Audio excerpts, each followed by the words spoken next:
로마서 강의 이어갈게요. 형제들아, 내가 법 아는 자들에게 말하노니 너희는 그 법이 사람이 살 동안만 그를 주관하는 줄 알지 못하느냐. 남편이 있는 여인이 그 남편 생전에는 법으로 그에게 매인바 되나 만일 그 남편이 죽으면 남편의 법에서 벗어나느니라. 그러므로 만일 그 남편 생전에 다른 남자에게 가면 음녀라. 그러나 만일 남편이 죽으면 그 법에서 자유롭게 되나니 다른 남자에게 갈지라도 음녀가 되지 아니하느니라. 그러므로 내 형제들아, 너희도 그리스도의 몸으로 말미암아 율법에 대하여 죽임을 당하였으니 이는 다르니 곧 죽은 자 가운데서 살아나신 이에게 가서 우리가 하나님을 위하여 열매를 맺게 하려 함이라. 우리가 육신에 있을 때에는 율법으로 말미암는 죄의 정욕이 우리 지체 중에 역사하여 우리로 사망을 위하여 열매를 맺게 하였더니 이제는 우리가 얽매였던 것에서 대하여 죽었으므로 율법에서 벗어났으니 이러므로 우리가 영의 새로운 것으로 섬길 것이요 율법 조문에 묵은 것으로 아니할지니라. 그런즉 우리가 무슨 말을 하리요? 율법이 죄냐? 그럴 수 없느니라. 율법으로 말미암지 않고는 내가 죄를 알지 못하였으니 곧 율법이 탐내지 말라 하지 아니하였더라면 내가 탐심을 알지 못하였으리라. 그러나 죄가 기회를 타서 계명으로 말미암아 내 속에서 온갖 탐심을 이루었나니 이는 율법이 없으면 죄가 죽은 것임이라. 전에 율법을 깨닫지 못했을 때에는 내가 살았더니 계명이 이름에 죄는 살아나고 나는 죽었도다. 생명에 이르게 할 그 계명이 내게 대하여 도리어 사망에 이르게 하는 것이 되었도다. 죄가 기회를 타서 계명으로 말미암아 나를 속이고 그것으로 나를 죽였는지라. 이로 보건대 율법은 거룩하고 계명도 거룩하고 의로우면 선하도다. 그런즉 선한 것이 내게 사망이 되었느냐? 그럴 수 없느니라. 오직 죄가 죄로 드러나기 위하여 선한 그것으로 말미암아 나를 죽게 만들었으니 이는 계명으로 말미암아 죄로 심히 죄 되게 하려 함이라. 아멘. 로마서 강의 19번째 시간을 이어가도록 하겠습니다. 지금 3시 반인데 오늘은 조금 짧게 하려고 합니다. 짧게 할 테니까 집중을 잘 해서 한번 따라와 보시고요. 오늘 7장의 핵심, 7장 내용의 가장 중요한 주제는 제목이 대변해 주고 있죠. 제목을 한번 읽어볼까요? 시작. 율법이 죄냐? 오늘의 핵심은 주제는 율법과 죄의 관계를 얘기하고 있어요. 뭐와 뭐의 관계요? 율법과 죄의 관계를 다루고 있습니다. 지금 6장을 통해서 우리가 뭘 얘기했냐면 은혜와 죄의 관계였거든요. 은혜와 죄의 관계. 그래서 은혜에 더하게 하려고 죄에 거하겠느냐, 은혜를 더 얻기 위해서 죄를 우리가 행하겠느냐 라는 이 두 가지의 질문으로 6장이 펼쳐졌단 말이죠. 그래서 은혜와 죄의 관계, 우리가 은혜로 하나님의 의롭다 하심을 얻게 된다면, 그리고 우리가 죄가 극심할수록 이 은혜가 더 커지는 것처럼 보게 된다면, 그럼 우리가 은혜를 더 얻게 하기 위해서 죄에 거하겠느냐라고 얘기할 때 절대 그럴 수 없느니라. 절대 그럴 수 없느니라고 보아왔죠. 그거를 6장에서 두 가지 핵심으로 얘기했습니다. 예를 들어서 이제 이렇게 질문하는 거죠. 우리가 하나님의 은혜를 입었는데 우리가 이렇게 살아서 되겠느냐? 이제 그럼 막 호랑방탕하게 살아도 괜찮겠네? 그리스도가 획득한 그 의는 우리에게 변심하지 않으니, 절대 우리의 어떠함으로 파기되지 않으니, 우리가 그렇다면 그 율법에 대해서 아무렇게나 막 살아도 되겠네? 하나님의 은혜는 크니까 다 봐주시겠네? 라는 질문으로 바꿔서 말한다면 그럴 수 없느니라. 왜 그럴 수 없냐면 두 가지로 얘기했어요. 첫 번째는 세례. 세례를 왜 끄집어냈냐면 그리스도와의 연합 때문에 끄집어내죠. 우리는 그리스도와 연합된 존재다. 그리스도가 죽었을 때 우리는 죽었고, 장사됐을 때 장사되었으며, 살아났을 때 우리는 살아난 존재다. 이렇게 긴밀하게 연합되어 있으니 우리가 의롭다 하심으로 받아서 은혜를 얻었다고 해서 막 사는 건 말이 안 된다. 이미 연합된 존재 속에 있다 라고 얘기를 하고 있죠. 그래서 이제는 하나님에 대하여 산 사람이다 라고 얘기를 하고 있습니다. 그러니까 예수님의 죽으심을 우리 죄를 사해 주신 것으로만 묵상을 하면 안 돼. 패션 오브 크라이스트에서 막 예수님의 고난 하면서 내 죄 이렇게만 묵상을 하면 안 돼요. 예수님의 죽으심은 그것을 넘어서 하나님에 대하여 산 사람, 새 생명 안에 거하는 사람으로서 살아가게 되어 있죠. 그래서 세례, 그리스도의 연합을 통해서 우리는 절대 그런 죄 가운데 거해서는 안 된다를 풀어내고 있고, 두 번째 이건 뭐였죠? 종됨이었습니다. 우리는 하나님의 종이다. 순종의 종, 의의 종, 하나님의 종. 기억나죠? 우리는 종이다. 종은 그 주인을 위하여서 사는 존재이잖아요. 그죠? 사실상 이것이 진정한 자유인데, 예전에는 진정한 자유인 줄 알았으나 죄의 종으로 살았다면 지금은 진정한 이 죄의 종에서 해방되어서 진정한 자유를 얻었는데 이 자유는 막 사는 자유가 아니라 하나님을 위해서 사는 자로서의 종됨으로 오히려 들어가는 거죠. 이 종됨은 진정한 자유인 거죠. 원래 하나님이 지으신 목적, 그 사람의 사랑됨, 그 사람의 살아가는 삶의 이유, 목적이 되는 거죠.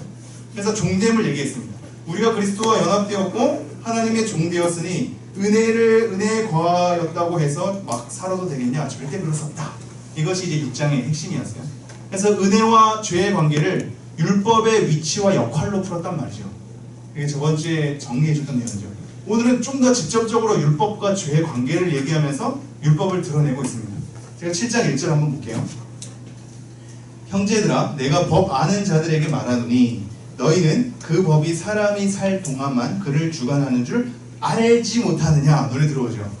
6장 가운데 계속 강조한 거죠. 알지 못하느냐. 너네들의 그 인식이 잘못되었다. 너네들이 이마에 해방되었음에도 불구하고 죄에 대해서 죽었음에도 불구하고 영역을 옮겼음에도 불구하고 신분이 바뀌었음에도 불구하고 너네 안에 스며든 죄의 습성으로 말미암아 너네들은 계속 죽은 자리에 있는 것만 같고 정말 거지의 신분을 계속 유지하는 것만 같은데 그렇지 않다. 이것을 너희가 알지 못하느냐. 계속해서 우리를 깨우치는 걸 볼 수 있죠. 마찬가지의 화법을 씁니다. 알지 못하느냐라고 쓰는데 무슨 내용이냐면 내가 법 아는 자들에게 말하노니 너희는 그 법이 사람이 살 동안만 그를 주관하는 줄 알지 못하느냐. 어떤 법이 있을 때 그거에 대한 구속력, 이걸 주관한다라고 번역했어요. 그 법에 대한 구속력은 그 사람이 살 동안만 그에게 구속력을 미치지요. 그 사람이 죽은 사람을 그 법으로 뭔가 어떻게 할 수 없잖아. 그죠? 살 동안만 그 법이 그 사람에게 구속력을 지닙니다. 그러면서 이렇게 한 예를 드는데 2절 남편 있는 여인이 그 남편 생전에는 법으로 그에게 매인 바 되나 만일 그 남편이 죽으면 남편의 법에서 벗어나느니라. 2절부터 3절까지 남편 부부된 관계를 들면서 남편의 법에 예속되어 있는 아내의 입장을 얘기하거든요. 이 입장은 우리 또 저기 페미니스트들이 있으니까 이 말씀이 뭔가 이렇게 이제 가부장적이잖아요. 그죠? 잘못된 어떤 체계를 드러내는데 이것이 그 체제를 지지하는 게 아니라 성경은 그때 시대의 문화를 담아내지만 이 체제로 너네들이 살라고 요구하는 게 아니고 그 시대에 이해되는 체제를 가지고 하나님의 말씀을 이해하기 위해서 빌어 쓰죠. 그러니까 이걸로 뭐 약간 가부장적이다, 기독교는 가부장적이다 이렇게 얘기할 수 없는 본문이긴 해요. 이게 첨언을 하는 겁니다. 말씀을 현대 사상으로 이렇게 보지 않고 말씀 그대로 읽어내는 것이 좀 필요해서 그래요. 그래서 이거는 이제 약간 가부장적인 어떤 그런 것을 지금 설명하고자 함이 아니라 가부장적인 그 시대의 문화를 뒤로오면서 이것을 통해서 이제 설명하려는 하나의 이제 비유가 되는 거죠. 다시 한번 2절로 돌아간다면, 근데 이건 있습니다. 제가 이것을 굳이 첨언하는 이유가 중요하죠. 원래 그런 의도는 아니었으나 그 말씀을 통하여서 가부장적인 것으로 살라고 요구하는 건 아닌데 가부장적인 문화를 갖고 있어서 그것이 당연한 듯 받아들이는 뉘앙스로는 갈 수는 있겠죠. 그래서 제가 이렇게 언급함으로 그런 분위기로 가지 않게끔 방지되겠죠. 굉장히 좋은 청년부 아닙니까?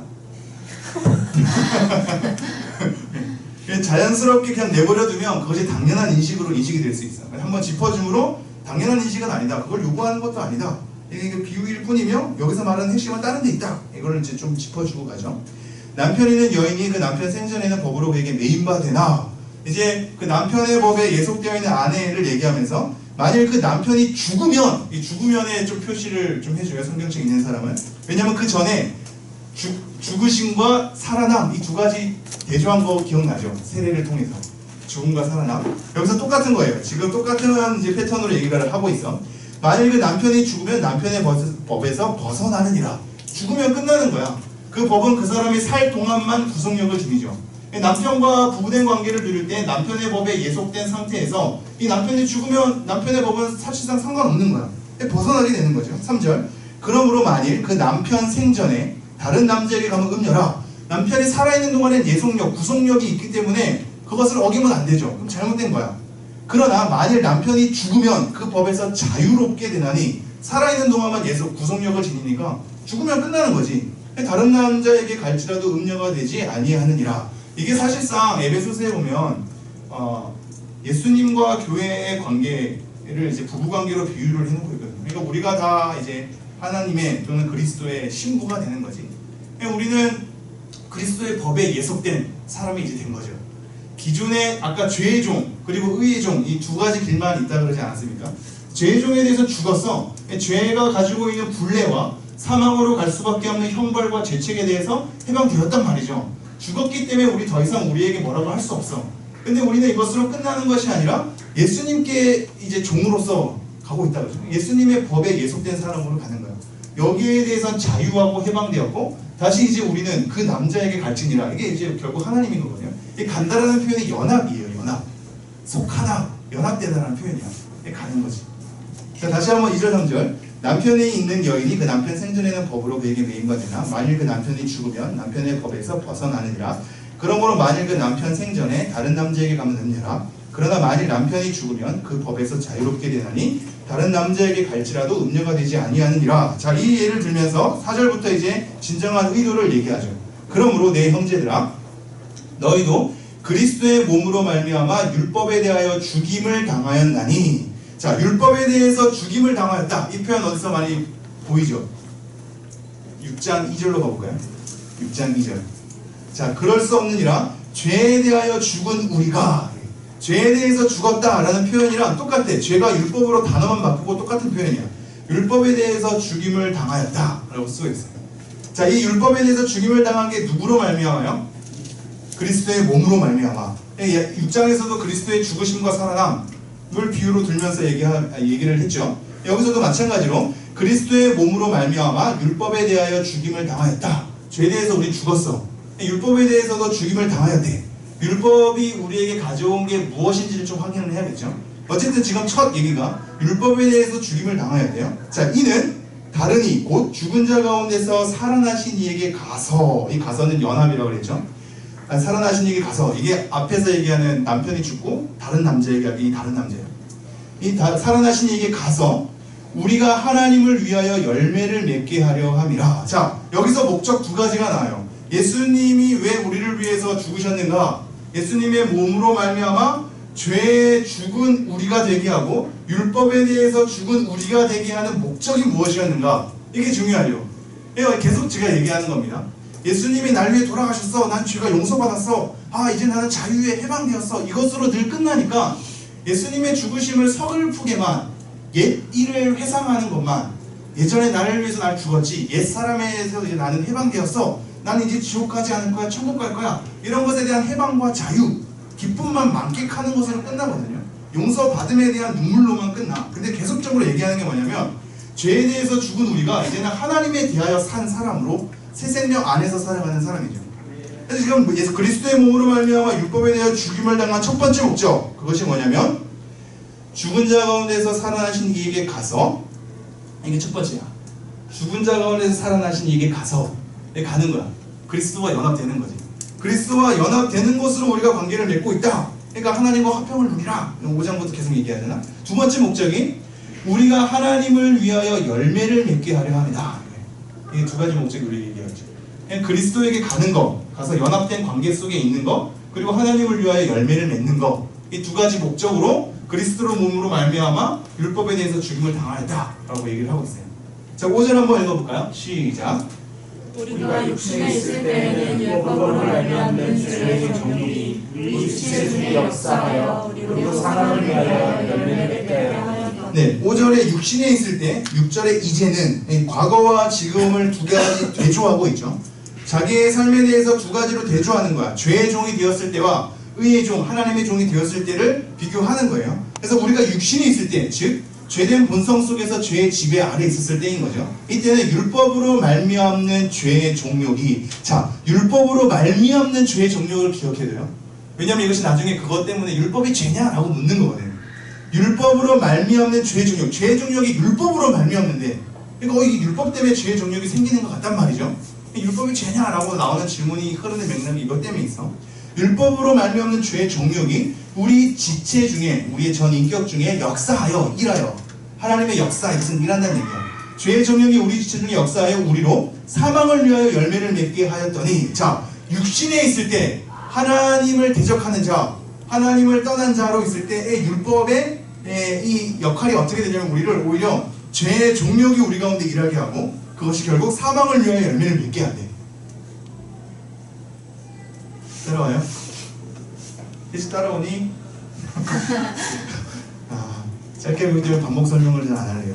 자, 육신에 있을 때, 죄의 지배 아래 있을 때에는 오히려 율법으로 말미암는 죄의 종력이 우리 가운데 일하여서 사망을 위하여 자꾸 열매를 맺게 한다네. 죄의 종은 그래서 사망을 피할 수 없는 거죠. 형벌을 피할 수 없는 거야. 근데 6절은 이제는이야. 이제는. 자, 이제는 우리가 얽매였던 것에 대하여 죽었으므로, 자, 죄에 대해서 죽은 우리가 율법에 대해서 죽었다 계속 표현을 쓰고 있죠. 우리가 얽매였던 것에 대하여 죽었다 또 쓰고 있어요. 그러면서 율법에서 벗어난다니 쓰고 있어요. 자, 죽었다, 율법에서 벗어났다. 이러므로 우리가 영의 새로운 것으로 섬길 것이요 율법 조문에 묵은 것으로 아니할지니라. 이제는 영, 이때 영은 성령이거든요. 그러니까 죄의 종에서 이제 하나 그리스도께 가서 그리스도 하나님을 위하여 사는 사람으로 살게 되는 이 신자는 하나님의 영, 성령을 통하여서 새 사람이 되잖아요. 그래서 우리가 영의 성령의 새로운 것으로 섬길 것이요 종됨을 다시 얘기하고 있죠. 섬기다. 이게 종이라는 단어를 이제 동사로 표현한 거거든요. 섬기다. 다시 하나님의 종됨을 얘기하는 거야. 자, 우리가 영의 새로운 것으로 섬길 것이요 율법 조문. 특별히 율법 조문이라고 할 때는 이게 이제 그림마라는 단어로 문서라는 단어를 써서 이렇게 조문이라는 표현을 씁니다. 돌판에 새기거나 문서로 새긴 어떤 율법을 거론할 때 율법 조문인 거야. 종이 조각 가지고 우리에게 뭔가 권위를 행사하는 것 같은 느낌으로 표현을 하는 거죠. 율법 조문에 묵은 것으로 아니할지니라. 자, 그러면서 7절부터 이렇게 나옵니다. 함께 읽겠습니다. 시작. 그런즉 우리가 무슨 말을 하리요? 율법이 죄냐? 그럴 수 없느니라. 율법으로 말미암지 않고는 내가 죄를 알지 못하였으니 곧 율법이 탐내지 말라 하지 아니하였더라면 내가 탐심을 알지 못하였으리라. 네. 자, 이제 바로 이 내용으로 넘어가면서 계속 율법을 거론했으니까 제가 지금 6장 7장의 율법의 위치와 역할을 설명한다 그랬죠. 그러면서 6장은 은혜와 죄의 관계를 얘기하고 있고 7장은 율법과 죄의 관계를 얘기하고 있어요. 그래서 계속적으로 얘기하는 것이 우리가 이제는 옛 법에서 죄의 종에서 벗어났고 죽었고 하나님을 위해서 열매 맺는 존재로, 이 6장의 표현으로 따진다면 새 생명 가운데 거하는 존재로, 죄에 대해서 죽어서 하나님에 대해서 산 존재로 살아가게 되어 있다. 그렇게 살아가야 한다 라는 것으로 얘기하면서 율법을 아까도 얘기했듯이 율법으로 말미암는 죄의 종료 이렇게 얘기하니까 율법이 뭔가 잘못된 것 같은 느낌이 들어서 한번 정리를 해주는 거죠. 자, 7절. 그런즉 우리가 무슨 말을 하리요? 율법이 죄냐? 그럴 수 없느니라. 율법으로 말미암지 않고는 내가 죄를 알지 못하였나니 곧 율법이 탐내지 말라 하지 아니하였더라면 내가 탐심을 알지 못하였으리라. 자, 이거를 이렇게 정리를 해둘게요. 종교개혁자들이 늘 율법에 대해서 이렇게 용도를, 율법의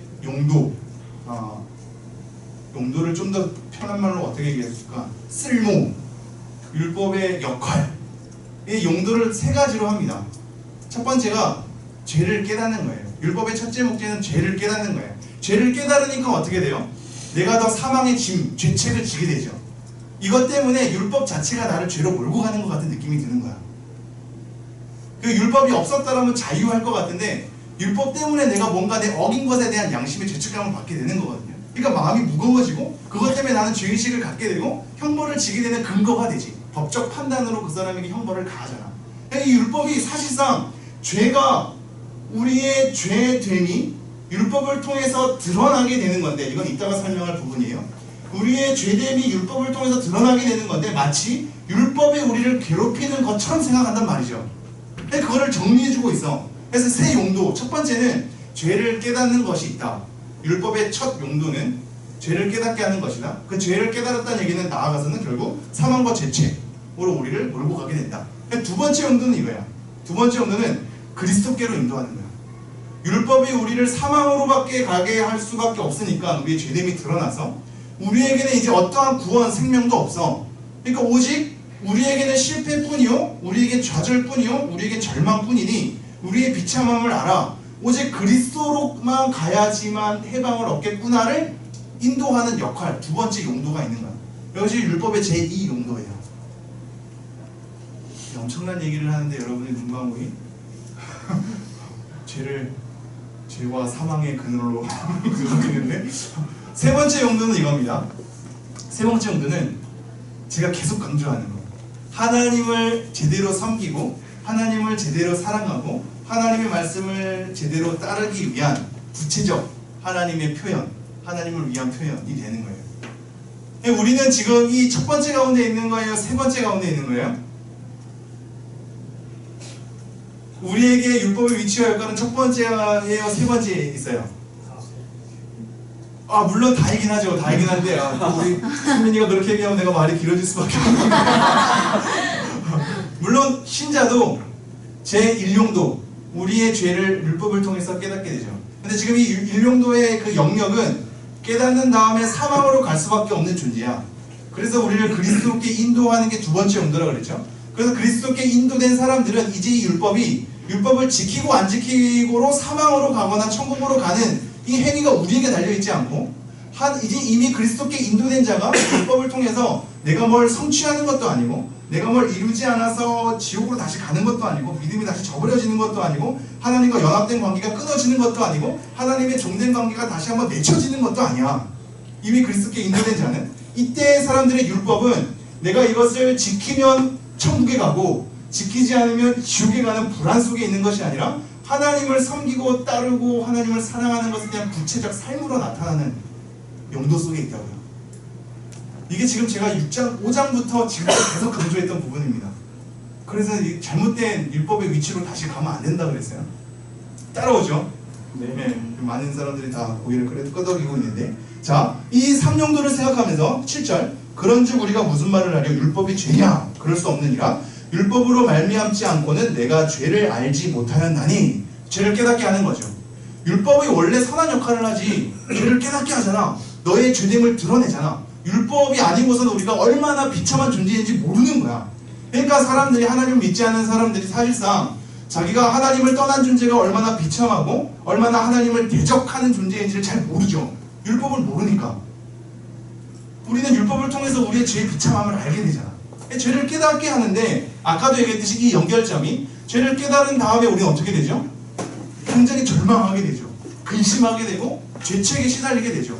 그러니까 마치 율법 때문에 우리가 죄책에 시달리는 것처럼 착각이 든다고, 이걸 지금 분별해 주고 있어요. 이게 오늘의 설명의 핵심이거든요. 율법이 죄냐? 그럴 수 없느니라. 율법으로 말미암지 않고는 내가 죄를 알지 못하였나니. 예를 들죠. 곧 율법이 탐내지 말라 하지 아니하였더라면 내가 탐심을 알지 못하였으리라. 율법 하나로 훔치는 행위 자체가 아니라 내면까지도 알 수 있는 하나의 기준을 우리에게 마련해 주죠. 탐내지 말라라는 걸 통해서 이 탐심에 대한 우리 깨달음을 얻게 되는 거예요. 이렇게 율법이 우리에 대한 죄된 상태를 자꾸 알게 한다. 우리의 행위가 옳고 그른지를 알게 한다. 내 내면의 상태와 자리가 어떤지를 알게 한다. 이것이 율법의 역할이었고 이것은 굉장히 선한 것 아니냐로 가는 거죠. 그런데 이제 여기서 문제가 있어요. 8절 읽어보겠습니다. 시작. 그러나 죄가 기회를 타서 계명으로 말미암아 내 속에서 온갖 탐심을 이루었나니 이는 율법이 없으면 죄가 죽은 것이니라. 여기서 죄가, 이게 주체가 죄야. 이거를 드러내고 있어요. 죄가 기회를 탔대요. 이 단어는 굉장히 복합적인데 기회, 때, 시기, 시작점. 이거는 이제 좀 더 표현을 잘 빌리자면 작전 기지.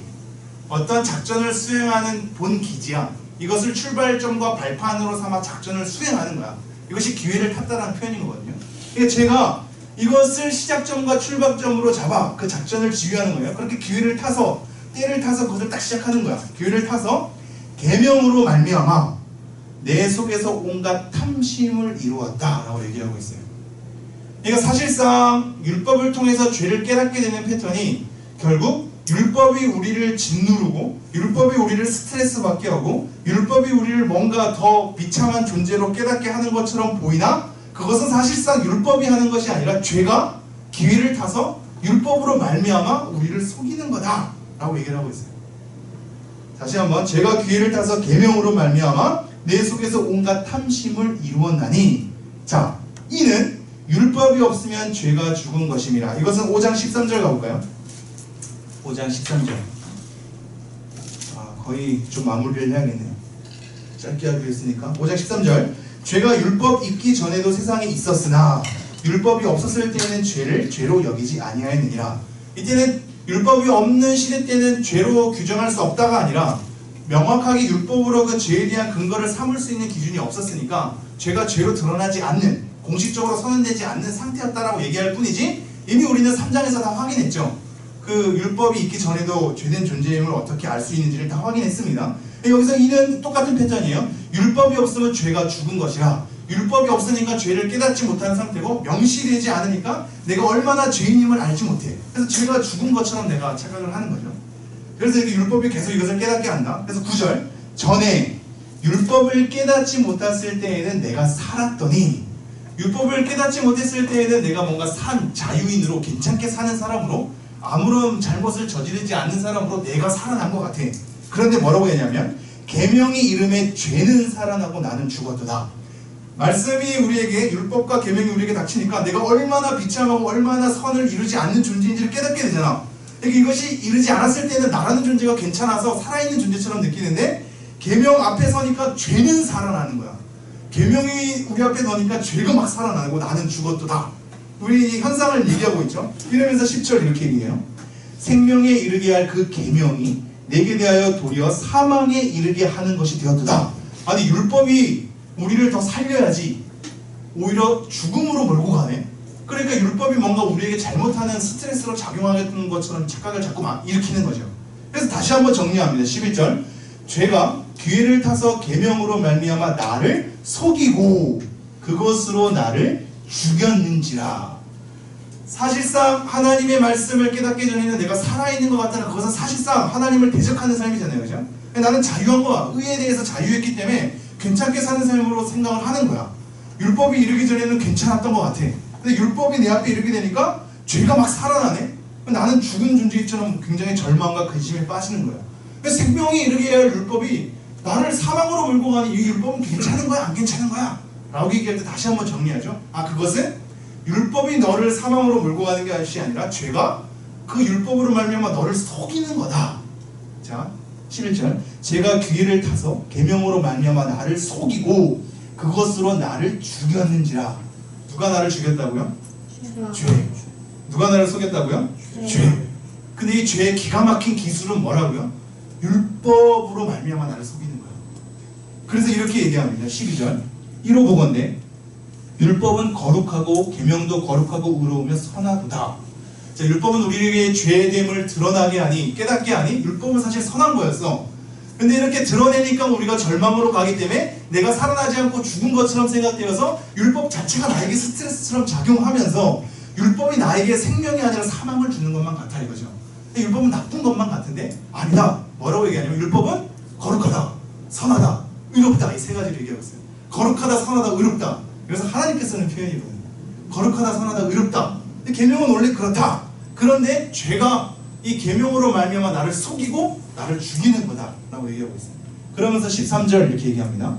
그런즉 선한 것이 내게 사망이 되었느냐? 그럴 수 없느니라. 이 율법이 우리에게 사망을 가져다 준 게 아니라는 얘기죠. 그럴 수 없느니라. 오직 죄가 죄로 드러나기 위하여 선한 그것으로 말미암아 나를 죽게 만들었으니 이는 계명으로 말미암아 죄로 심히 죄되게 하려 함이라. 결국은 죄가 율법을 통하여서 더 죄를 드러나게 하고 더 우리가 죄된 것을 확인하게 하면서 우리가 얼마나 나쁜 존재인지를 다시 한번 몰고 가고 사망으로 몰고 가면서 그것이 마치 계명으로 말미암아 우리가 그렇게 된 것처럼 선한 것을 악한 것으로 바꾸는 기가 막힌 기술이 있는 거예요. 죄가 얼마나 무서운 것인지, 우리를 지배한다는 것은 얼마나 무서운 것인지, 죄가 얼마나 기가 막힌 기술을 갖고 있는 것인지 우리가 다시 한번 목도를 해야 합니다. 얼마나 엄청난 거냐면 선한 것도 우리가 그것은 사실상 선한 것이 아니라 악한 것이라고 착각할 수 있게끔 만드는 기술을 가지고 있는 거예요. 이것이 모든 성경에서 다 연결이 되죠. 제가 늘 얘기합니다. 사탄은 여러분에게 무섭고 위협적이고 막 카리스마 있게 여러분에게 등장하나요?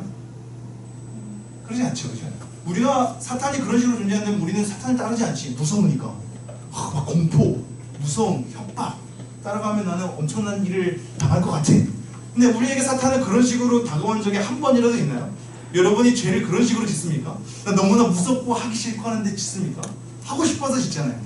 사탄은 달콤한, 편안한, 그럴싸한 것으로.